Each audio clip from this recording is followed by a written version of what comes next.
जरूरत नहीं है। एक घड़ी आधी में पुनियाद, और तुलसी संगत साधु की हरे कोटि अपराध। आपके हर अपराध को हरण कर लेती है। प्रेम से बोलिए राधे राधे। तो नियम तो बहुत है।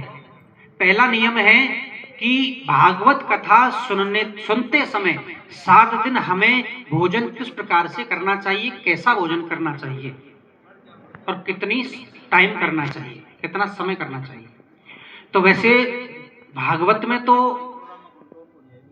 सुखदेव जी महाराज ने कहा है कि जो कथा सुनते हैं और जो कथा की कृपा यदि प्राप्त करना चाहते हैं तो एक समय भोजन करिए। सबसे पहले तो बताया है कि घी पी करके रहिए 7 दिन।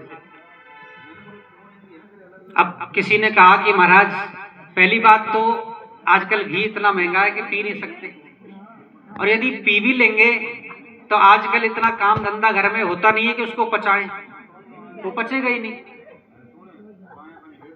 वो गड़बड़ कर देगा पेट में। तो इसलिए ये नियम तो हम पे नहीं हो पाएगा। तो दूसरा नियम बताया कि 7 दिन तक फल खा करके रहिए। बोले महाराज ये भी नहीं होगा, क्योंकि हम तो काम धंधे वाले आदमी हैं, और जब तक पेट में अन्न नहीं जाएगा तब तक शरीर चलेगा नहीं। तो तीसरा नियम बताया है महाराज कि आप एक समय भोजन करिए, एक समय फल खाइए, एक समय भोजन करिए। बोले ये भी महाराज नहीं चलेगा। तो फिर सुखदेव जी महाराज ने कहा है कि भोजनम तु वरम मन्ये कथा विघ्न करो यदि। भोजन चाहे दिन में 4 समय करिए, लेकिन उतना करके आइए कि भागवत में सुनते समय विघ्न पैदा ना हो। कौन सा विघ्न? कि ज्यादा खा के आओगे तो किसी पाइप का आसरा, दीवार का आसरा लेकर के बैठोगे और 3 घंटे ऐसे नींद लगेगी कि पता ही नहीं चलेगा कि राधे राधे कब हुआ। प्रेम से बोलिए राधे राधे। तो भोजन चाहे आप 4 समय करिए। दूसरा नियम है कि 7 दिन तक आप जो है सैया पर नहीं सो सकते, आप नीचे भूमि पर आराम कीजिए, विश्राम कीजिए, भूमि पर सोइए। तो अब ये भी प्रश्न उठता है कि महाराज हम नीचे नहीं सो सकते। तो फिर इसमें दूसरा नियम बताया है, और शास्त्रों का नियम भी है कि जो चारपाई होती है, जो सूत से बनी होती है, सूत जो बोलते हैं ना आपके, वो जेवड़ियां आती है उनसे बनाते हैं ना, यदि ऐसी चारपाई हो तो उस पे नहीं सोना चाहिए, उस पे निषेध है। आप बेड पे सो सकते हो, तख्त पे सो सकते हो, या जो ये अपने क्या बोलते हैं, हाँ ये इन पे सो सकते हो आप। और सबसे बढ़िया तो नियम है भूमि पर सोने का, एक समय भोजन करने का, भूमि पर सोने का। और कोई भी नियम यदि आप पर नहीं चल रहा है, आप नहीं निभा पा रहे हैं, तो सबसे बड़ा जो नियम है वो ये निभाइए कि आप सात्विक रहिए। सुबह नहा धो करके भगवान का ध्यान कीजिए, पूजा कीजिए जैसी आप पे बन रही है, और यहाँ आकर के और 1 लोटा भर के घर से जल लाइए, 2 अगरबत्ती या जो घी का दीपक लेकर के आइए, सब जो है कलश अपने सब पे छींटा दीजिए, और जो दीपक लाते हैं उससे आरती करके और यहीं पर उस दीपक को लगा करके। और भागवत जी की वैसे नियम है कि रोज 108 परिक्रमा करनी चाहिए, लेकिन शरीर यदि साथ नहीं दे रहा है तो आप 108 को 7 दिन में विभाजित कीजिए, 108 को 7 दिन में विभाजन कर लीजिए। रोज कितनी परिक्रमा आती है उस हिसाब से आप परिक्रमा दे सकते हैं। ठीक है, प्रेम से बोलिए राधे राधे। पहला नियम भोजन का, दूसरा नियम शयन का, तीसरा नियम भागवत जी की पूजा का। रोज आइए, अपने कलशों की भागवत जी की पूजा कीजिए, और जल का छींटा दे करके, ज्यादा जल नहीं डालना है, केवल छींटा देना है। छींटा दे करके और बचे हुए जल को तुलसी में डाल दीजिए, और अपनी दीपक बत्ती करके परिक्रमा लगाइए, भगवान का ध्यान स्मरण कीजिए, भागवत जी प्रणाम कीजिए, और अपने घर को वापस जाइए। और ठीक 12:30 बजे यहाँ पर आ जाइए। फिक्स 12:30 बजे हम यहाँ भागवत जी पे बैठ जाएंगे, चाहे 2 माता आए चाहे 5 माता आए, हम आरती करके और बैठ जाएंगे।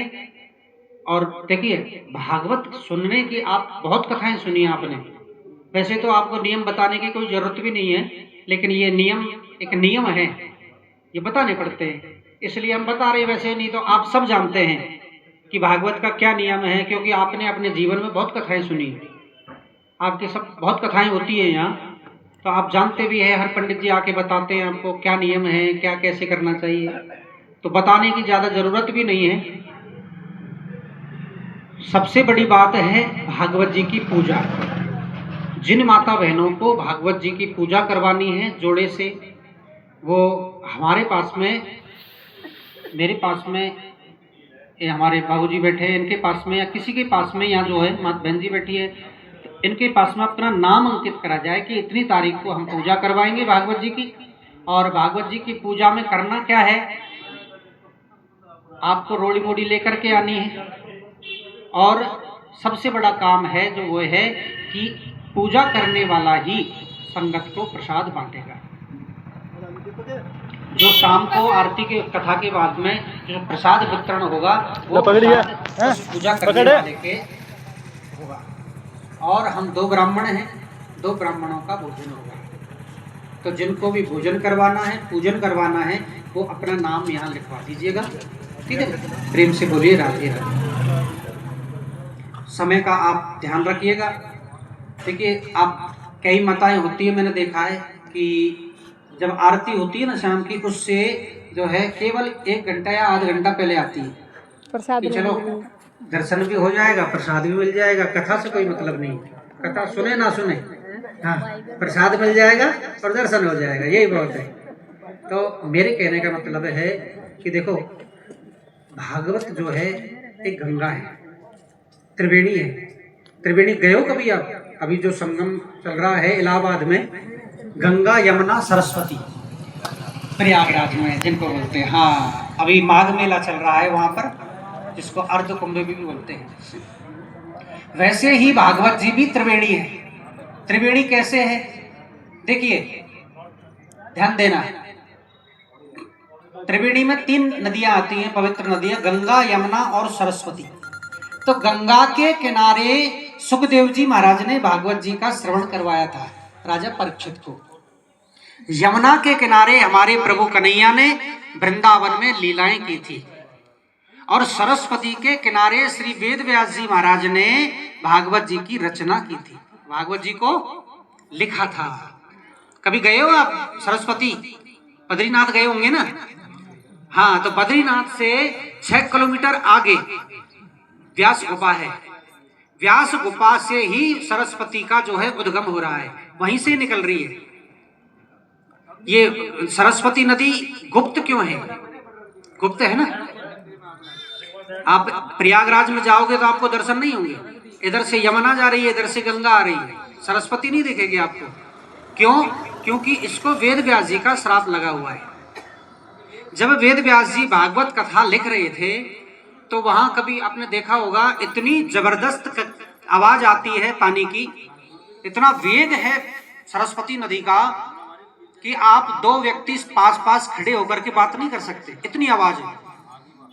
तो जब कल कल कल कल की आवाज आ रही थी, वेद व्यास जी को लिखने में थोड़ी कठिनाई महसूस हो रही थी, सुनने में महसूस, क्योंकि गणेश जी सुना रहे थे और वेद व्यास जी लिख रहे थे, तो उनको थोड़ी कठिनाई हो रही थी सुनने में। तो उन्होंने सरस्वती से कहा कि भाई तुम जो है अपनी आवाज को थोड़ी धीमी कर लो।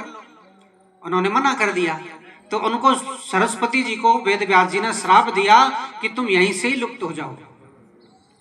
तो ज्यादा से ज्यादा यहाँ से और आपका ये मेन रोड इतनी सी दूर तक दिखती है, और वहां से फिर अंतर ध्यान हो जाती है, अंदर लुप्त हो जाती है। फिर वो कहाँ कहाँ भारतवर्ष में होकर के आती है, कहीं भी नहीं, केवल प्रयागराज में आकर के ही वो निकलती है। प्रेम से बोलिए राधे राधे। तो सरस्वती नदी के किनारे वेद व्यास जी ने भागवत जी की रचना की, यमुना के किनारे भगवान कन्हैया ने लीला की, और गंगा जी के किनारे सुखदेव जी महाराज ने राजा परीक्षित को 7 दिन तक भागवत कथा का श्रवण करवाया। तो इसलिए भागवत जी में गंगा, यमुना और सरस्वती तीनों ही नदियां समाई हुई है, इसलिए भागवत जी को कहते हैं त्रिवेणी। प्रेम से बोलिए राधे राधे। दूसरी बात, नियम आपके हो गए भागवत कथा की पूजा, ब्राह्मण भोजन जिनको भी करवाना है वो अपने यहाँ नाम लिखवा दीजिएगा। और आज की जो बची हुई कथा है वो विस्तार से कल अपन श्रवण करेंगे। थोड़ा जल्दी आना, आज की भी कथा है और कल की भी कथा होगी, तो हाँ तो थोड़ा ज्यादा होगा कथा।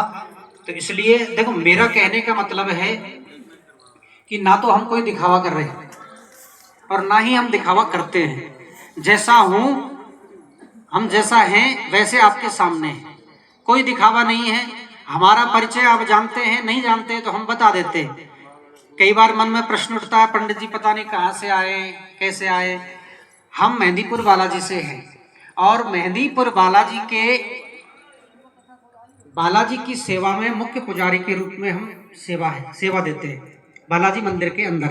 कभी आप जो है किसी यूट्यूब पे या फेसबुक पे कभी चलाते हैं तो वीडियो देखना, हमारी भी वीडियो आप उसमें चलती हुई कहीं न कहीं आपको मिल जाएगी। प्रेम से बोलिए राधे राधे। तो हम बालाजी की सेवा में हैं और ये हमारा सौभाग्य है, और पता नहीं हमारे माँ बाप का या हमारा कोई पूर्व जन्म का संस्कार है, पुण्य उदय हुआ है कि बालाजी महाराज ने हमको सेवा में लिया है। वरना हमसे बड़े बड़े विद्वान लाइन में लगे रहते हैं कि हमको बालाजी में सेवा करने का मौका मिल जाए, लेकिन ये हमारा पुण्य है। और हमारी मातृभूमि भी बालाजी है, मेहंदीपुर बालाजी के पास में हमारा गांव है, तो मातृभूमि भी हमारा, जन्म स्थली भी हमारी वहीं है। और ये पंडित जी भी हमारे साथ वहीं से ही है, गांव से ही। तो किसी के मन में शंका नहीं हो कि पंडित जी कहाँ से आए, कि वृंदावन से आएगा। हम झूठ नहीं बोलते, हम जो हैं वैसे ही हैं। पहले भी आपने शायद देखा होगा, हम दिखावा नहीं करते। प्रेम से बोलिए राधे राधे। जैसे हैं वैसे ही आपके सामने।